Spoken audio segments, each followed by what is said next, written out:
মরতে পারি, তাও নিজের দেশের বদনাম করতে পারবো না। প্রয়োজন হয় জান দিয়ে দেব, তাও যে দেশে যে জায়গায় জন্ম হয়েছে আমার, সেই জায়গার বিরুদ্ধে যে একটা মিথ্যা কথা বলবো, আমি তা পারবো না। অরবিন্দ কেজরিওয়ালের বদনাম করতে গিয়ে, কেজরিওয়ালের দোষ ধরতে গিয়ে মুখ্যমন্ত্রী হিমন্ত বিশ্ব শর্মা দিল্লিতে এমন সুমহান ভাষণ দিল, প্রয়োজন হয় নিজের জানটাই দিয়ে দিব দেশের জন্যে।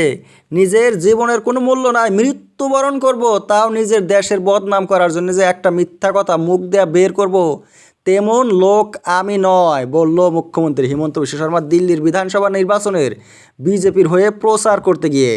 অরবিন্দ কেজরিওয়ালের কথা বলছে হিমন্ত বিশ্ব শর্মা, যে কেজরিওয়ালের কি মূল্য আছে যে নিজের জন্মস্থান, সেই জন্মস্থানের বিরুদ্ধে মিথ্যা কথা বলতে পারে, সে কেমন লোক? আমাদের মতো দেশপ্রেমিক হতে হবে। বিজেপির নেতাদের অন্তরে আবার অনেক দেশপ্রেম রয়েছে। কংগ্রেস, টিএমসি, আম আদমি, এই দলগুলোর নেতাদের অন্তরে কোনো দেশপ্রেম নাই, কিন্তু বিজেপির নেতাদের অন্তর ভরা রয়েছে দেশপ্রেম। দেশের জন্য জীবন পর্যন্ত দিতে পারে, বলল মুখ্যমন্ত্রী হিমন্ত বিশ্ব শর্মা। রাহুল গান্ধীর কথাও দিল্লিতে গিয়ে বলেছে হিমন্ত বিশ্ব শর্মা। বলছে রাহুল গান্ধী, অরবিন্দ কেজরিওয়াল দুইজনের একজনেরও মাথা ঠিক নাই, এখনই ঝগড়া করে, এখনই অ্যালায়েন্স করে।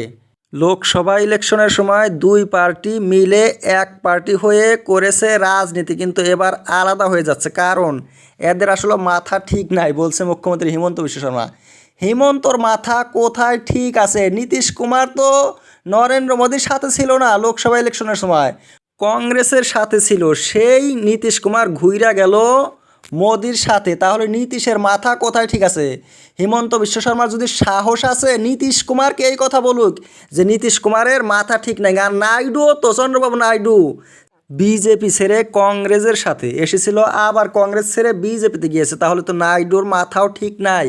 এই কথাটা বলতে হবে হিমন্ত বিশ্ব শর্মা। যদি হিমন্ত বিশ্ব শর্মা এত সত্যবাদী, কিন্তু দেশপ্রেমের কথাটা উনি ভুইলা যায় নাই।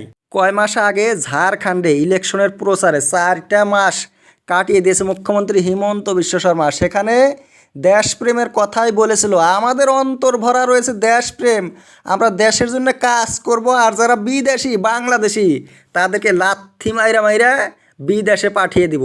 কিন্তু দিল্লিতে এবার সেই বাংলাদেশি বিদেশির কথাটা বলছে না, যদিও দেশপ্রেমের কথাটা বলছে, কারণ একদম লজ্জিত হয়ে গেছিল ঝাড়খণ্ডে এত বিদেশি বিদেশি বাংলাদেশি বাংলাদেশি করেও ভোট পায় না, একদম কম সিট পেয়েছিল। আর যারা দেশের জন্য জান দেবে তারা কিন্তু অত টাকা উপার্জন করে না, অত টাকার মালিক হয় না, মানুষের জন্য কাজ করে। কিন্তু হিমন্ত বিশ্ব শর্মা টাকার পাহাড় দিয়েছে।